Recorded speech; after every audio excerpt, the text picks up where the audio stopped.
भूर्भुवः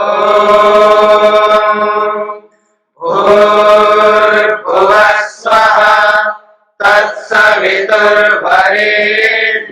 भर्गो देवस्य धीमहि धियो यो नः प्रचोदयात्।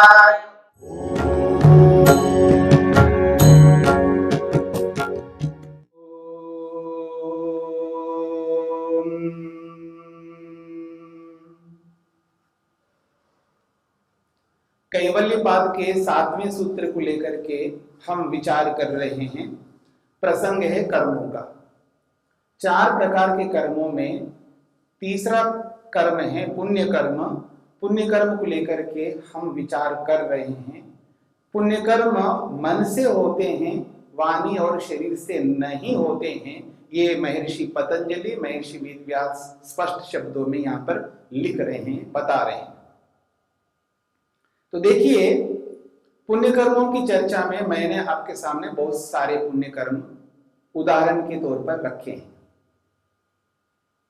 एक पुण्य कर्म आपके सामने रख रहा हूं, तप, जो स्वयं महर्षि वेदव्यास ने पुण्य कर्म की परिभाषा में स्पष्ट लिखा है। तप तो शरीर से भी करते हैं, हम वाणी से भी करते हैं और मन से भी करते हैं। तो जो जो तप मन से किया जाता है वो तप पुण्य कर्म माना जाएगा।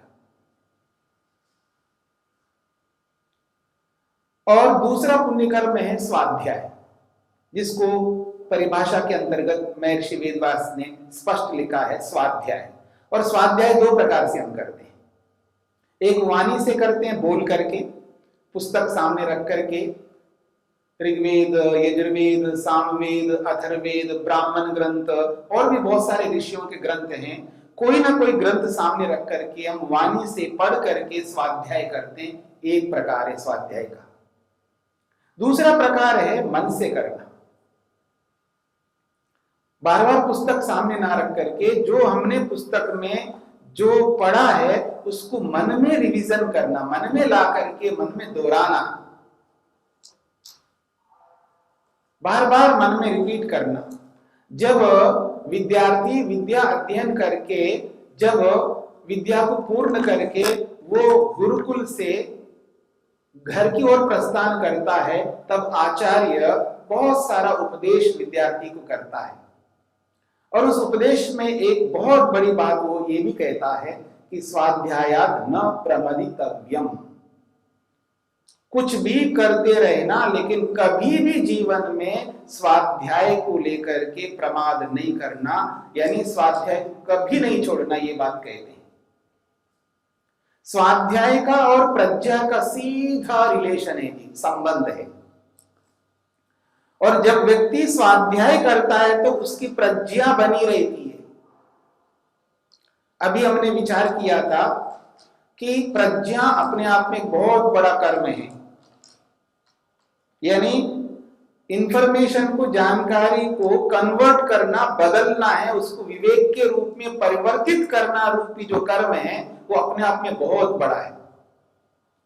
तो जब व्यक्ति स्वाध्याय करता है तो स्वाध्याय से उसकी प्रज्ञा उपस्थित होती रहती है, उसकी बुद्धि, उसका विवेक उसके सामने आता रहता है। यदि स्वाध्याय नहीं करेगा तो उसका विवेक जो है दबने लगता है, धूमिल होने लगता है। तो इसलिए ऋषियों ने अनेक स्थानों पर बताया है स्वाध्याय कभी मत छोड़ना। और कुछ करो या ना करो, किसी कारण से कुछ करना नहीं हो पा रहा है, शरीर से नहीं कर पा रहे हो, वाणी से नहीं कर पा रहे हो, लेकिन मन से निश्चित रूप से करो। स्वाध्याय को कभी मत छोड़ो, क्योंकि स्वाध्याय अपने आप में बहुत बड़ा पुण्य कर्म है।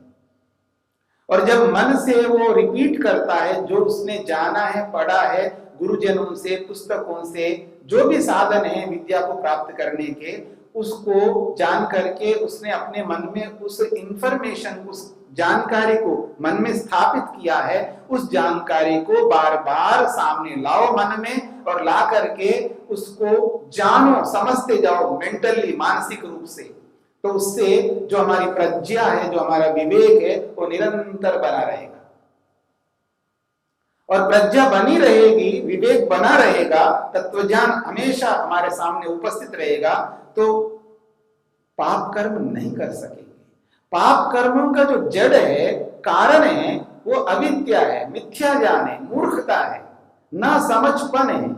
इसलिए हम पाप करते जा रहे हैं। और ये स्वाध्याय जो हमारे लिए लाभकारी तब बन जाता है जब स्वाध्याय व्यक्ति करता है, तो उसके सामने जो विवेक था, वो धूमिल जो हो रहा था, वो एकदम ब्राइट होने लगता है, प्रकाशित होने लगता है। हमेशा व्यक्ति के सामने विवेक रहता है।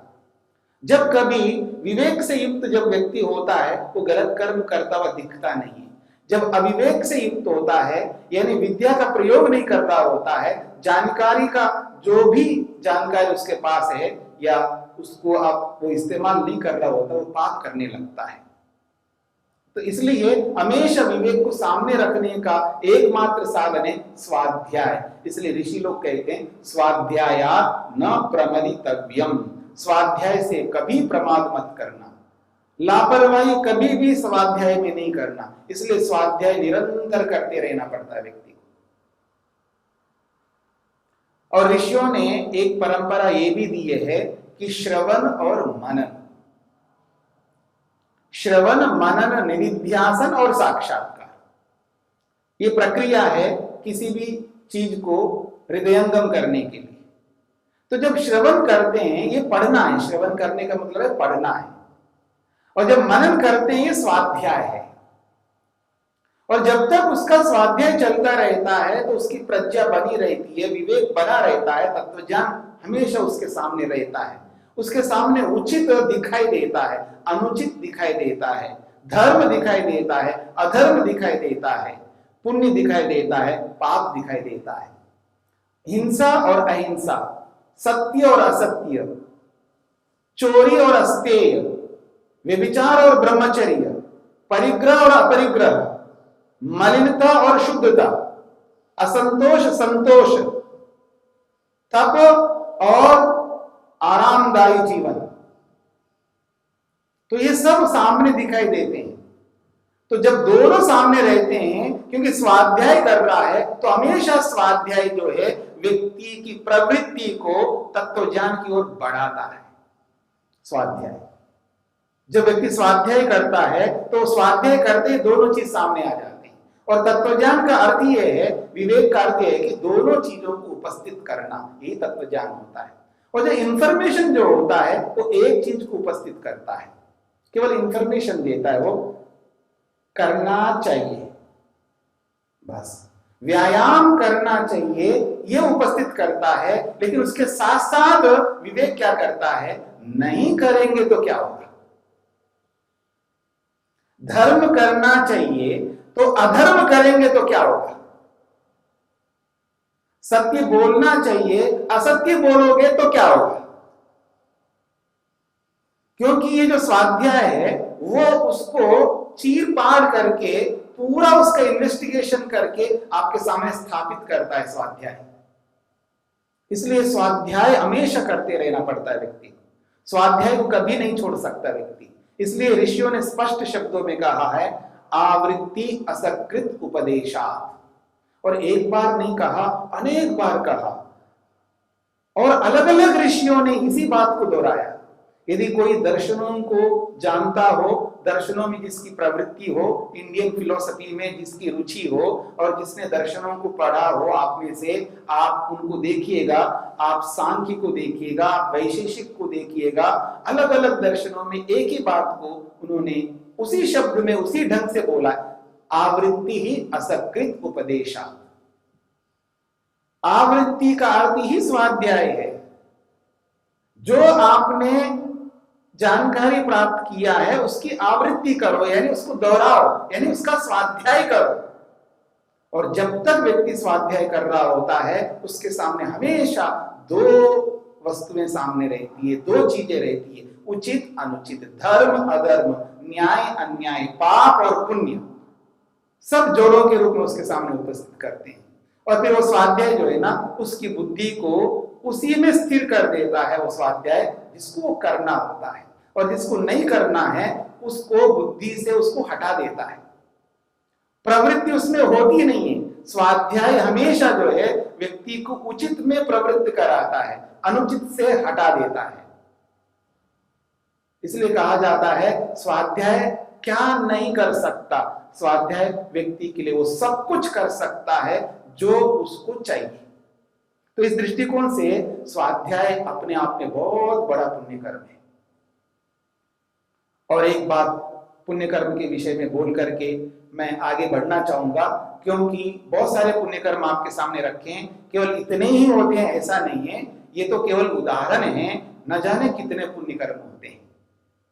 एक पुण्य कर्म को ऋषि ने बताया ध्यान।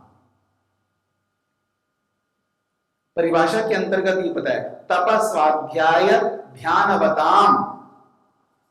वो कह रहे हैं स्वाध्याय के साथ साथ में उन्होंने ध्यान भी जोड़ा है। और ध्यान दो प्रकार से हम करते हैं, एक तो बोल करके करते हैं, वाणी से करते हैं, और एक बिना बोले मन मन में करते हैं ध्यान। तो वो ध्यान जो करते हैं मन से, वो ध्यान करना भी बहुत बड़ा पुण्य कर्म है। बस इससे बढ़कर और पुण्य कर्म हो नहीं सकता दुनिया में। पुण्य कर्म तो बहुत सारे हैं, और सारे पुण्य कर्मों में यदि द बेस्ट, इससे उत्तम, इससे अत्युत्तम और कोई दुनिया में नहीं है, तो वो है ध्यान। तो ध्यान बहुत बड़ा पुण्य कर्म है, इसलिए कभी ध्यान से वंचित नहीं होना चाहिए। अगर किसी व्यक्ति को अधिक से अधिक पुण्य कर्म करना हो तो ध्यान करे, और जब तक वो ध्यान करेगा, जितना टाइम वो ध्यान में देगा, उतना उसका द बेस्ट पुण्य कर्म बन जाएगा, सर्वोत्तम पुण्य कर्म बनेगा उसका, क्योंकि मन से करना है। और किसका ध्यान करना है? परमात्मा का ध्यान करना है। क्यों करना है? क्योंकि हमें चाहिए परमात्मा। क्यों चाहिए? क्योंकि जो हमारी चाह है, जो हमारी अभिलाषा है, जो हमारी तमन्ना है, जो भी हमारी आकांक्षा है, वो ईश्वर पूर्ण कर सकता है। इसलिए ईश्वर का ध्यान करना है, दुनिया में और कोई नहीं कर सकता। मैं एक बात कहा करता हूं, हम जिन वस्तुओं के, जिन चीजों के पीछे दौड़ लगाते हैं, वो दो वस्तुएं हमारे सामने, या तो जड़ वस्तु है या चेतन वस्तु है।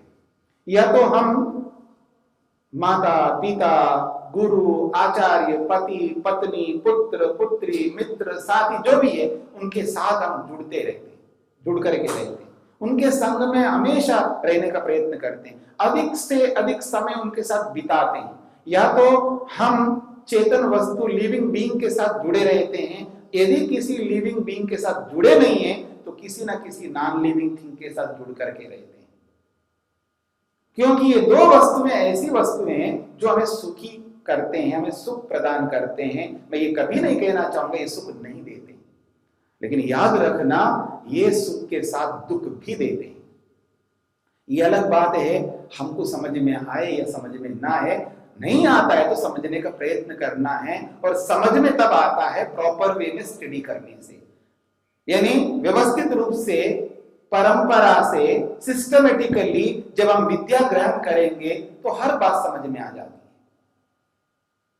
तो मैंने जो आपके सामने रखा है, जड़ वस्तुएं और चेतन वस्तुएं, लिविंग बीइंग और नॉन लिविंग थिंग, दोनों ही हमको सुख देते हैं, पर केवल सुख नहीं देते हैं, सुख के साथ साथ दुख भी देते हैं। ये अलग बात है, दुख कितना देते हैं, सुख कितना देते हैं, पर दोनों देते हैं। और जब वो दुख देते हैं तब वो हमारे से बर्दाश्त नहीं होता है। चाहे वो 1 मिनट का देते हैं, 5 मिनट का देते हैं, 1 घंटे का दुख देते हैं, या 1 सप्ताह का दिन, 1 महीने का, या जितने भी दिनों का देते हैं, पर वो हमें स्वीकार्य नहीं होता है, चाहे वो 1 क्षण के लिए भी देते हो। फिर याद रखिएगा कि परमात्मा केवल सुख प्रदान करता है, केवल सुख प्रदान करता है। ईश्वर के पास दुख है ही नहीं। ईश्वर आनंद से परिपूर्ण है, दुखों से सर्वथा रहित है। और जैसा हम चाहते हैं, यानी जो हमारी अभिलाषा है पूर्णता की, हमारी जो आकांक्षा है वो परिपूर्णता की है, अधूरेपन की नहीं है।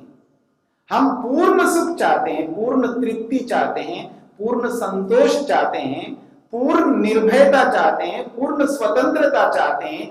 जिस किसी भी विषय में हम प्रवेश करना चाहते हैं उन सब में पूर्णता ही चाहते हैं, और उस पूर्णता को देने वाले दुनिया में केवल एक ईश्वर मात्र हैं। न माता, न पिता, न गुरु, न आचार्य, न पति, न पत्नी, न पुत्र, न पुत्री, न भाई, न बहन, कोई नहीं, न चेतन न जड़। इसलिए ध्यान यदि करना हो तो परमपिता परमात्मा का, सृष्टिकर्ता का, जो क्रिएटर है, जो हमारे शरीरों को बनाया, जिसने सृष्टि को बनाया, जिसने हमें बुद्धि, अहंकार, मन, इंद्रियां, शरीर, दुनिया भर के साधन प्रदान किया है, हमें सुख ही देता जा रहा है, ये अलग बात है। हम अपनी मूर्खता से, अपनी गलतियों से दुनिया में दुख ले रहे हैं, वो ईश्वर नहीं दे रहा है। हम अपने पाप कर्मों से दुख उत्पन्न स्वयं अपने हाथों से कर रहे हैं, लेकिन ईश्वर कभी भी किसी भी आत्मा को दुख नहीं देता, वो उसको सुख ही दे रहा होता है।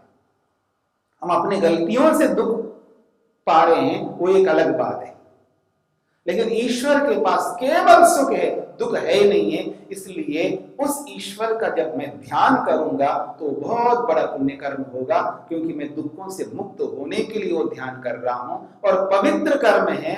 इससे पवित्र, इससे श्रेष्ठ, इससे उत्तम कर्म दुनिया में और कोई नहीं हो सकता। जिस ध्यान से मैं सुखी होता हूं, जिस ध्यान से तृप्त होता हूं, संतुष्ट होता हूं, निर्भीक होता हूं, स्वतंत्र होता हूं, न काम होता है, न क्रोध होता है, न लोभ होता है, न मोह होता, न ईर्ष्या, न अहंकार, कोई क्लेश नहीं होता है, कोई संताप नहीं होते हैं। जिस ध्यान के माध्यम से मैं त्रिविध दुखों से छुटकारा पाता हूं, ऐसा कर्म हमेशा मुझ जैसा, आप जैसा हर व्यक्ति को करना चाहिए। यदि हम ध्यान नहीं करेंगे तो दुनिया का श्रेष्ठ से श्रेष्ठ पुण्य कर्म से हम वंचित हो जाएंगे। और इतना बड़ा पुण्य कर्म है और इससे कोई वंचित हो रहा है, उस जैसा अभागा और दुनिया में नहीं हो सकता। इस दृष्टिकोण से हम देखें तो पुण्य कर्मों की चर्चा में इतने सारे उदाहरण देते हुए महर्षि पतंजलि ने, वेद व्यास ने ये भी एक उदाहरण के रूप में रखा है कि ध्यान बहुत बड़ा पुण्य कर्म है। इसलिए आप देखेंगे आज एक ट्रेंड बन गया है, लोग ध्यान करने में लगे हुए हैं। यद्यपि आबादी की दृष्टि से, जनता की दृष्टि से, पॉपुलेशन की दृष्टि से इसका प्रतिशत बहुत कम है, लेकिन फिर भी पूर्व की अपेक्षा आज लोगों को समझ में आ रहा है। वो धन्य है जिनको समझ में आ रहा है, जो लोग ध्यान करने लगे हैं। लेकिन राइट वे में उचित ध्यान महर्षि पतंजलि, महर्षि वेदव्यास ने जिस प्रकार से, जिस शैली से, जिस पद्धति से, जिस मेथड से हमारे सामने रखा है, यदि वैसा ध्यान करेंगे तो निश्चित बात है बहुत बड़ा पुण्य कर्म हमारा बनेगा। क्योंकि योग को प्रेजेंट करने वाले महर्षि पतंजलि है और इसको एक्सप्लेन करने वाले महर्षि वेदव्यास हैं। इसके बाद में बाकी जितने भी ऋषियों ने या महापुरुषों ने इस योग को एक्सप्लेन किया होगा, मैं उसको नकार नहीं कर रहा हूं, वो सब ने अच्छा किया ही होगा और अच्छा ही है, क्योंकि योग तो योग ही होता है। लेकिन जो मूल बेस आधार है वो अष्टांग योग है, महर्षि पतंजलि ने जिसको बताया है, उसके माध्यम से यदि हमने ध्यान किया है तो निश्चित बात है हमारा इससे बढ़कर और कोई पुण्य कर्म दुनिया में नहीं हो सकता। और कम से कम 2 बार यदि हम करने लग जाएं ध्यान, और किसी को जो आजकल के जो भी आप में से जो बहुत बिजी रहते हैं, व्यस्त रहते हैं, क्योंकि आजकल का जो सिस्टम है अलग ढंग से है, जो भी जॉब करते हैं आप लोग, व्यापार करते हैं, लेकिन अगर आपको दोनों समय भी नहीं मिलता है, लेकिन कोई एक ऐसा समय अवश्य निकालिए, कम से कम एक समय भी आप निकाल लेंगे तो निश्चित रूप से मैं कह सकता हूं आपका बहुत बड़ा पुण्य कर्म बन सकता है और अनायास बन सकता है। और केवल पुण्य कर्म ही नहीं बनता, इस पुण्य कर्म के साथ साथ पूरा जीवन ही बदल जाएगा। जीवन में वो जो संतोष, वो जो तृप्ति, वो जो संतोष के साथ साथ वो निर्भयता और वो जो प्रसन्नता और जो आत्मीयता, जो वात्सल्यता, बहुत सारे गुण भी ईश्वर की ओर से हमको प्राप्त होंगे। क्योंकि जिसके संगति में हम रहते हैं उसका स्वभाव, उसके गुण, उसके कर्म भी हमारे के साथ जुड़ जाते हैं। इसलिए ध्यान भी एक अपने आप में इतना पवित्र पुण्य कर्म है, इसको प्रत्येक व्यक्ति को करना चाहिए। तो इस पुण्य कर्म की चर्चा को मैं यहीं पर विराम देता हूं।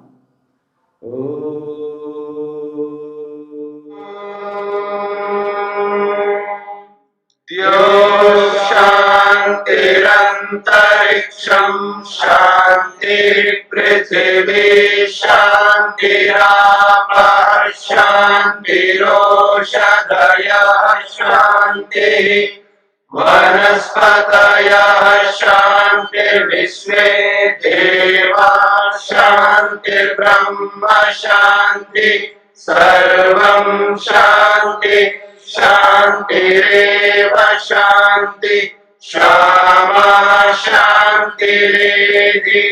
ॐ शान्ति शान्ति शान्तिः।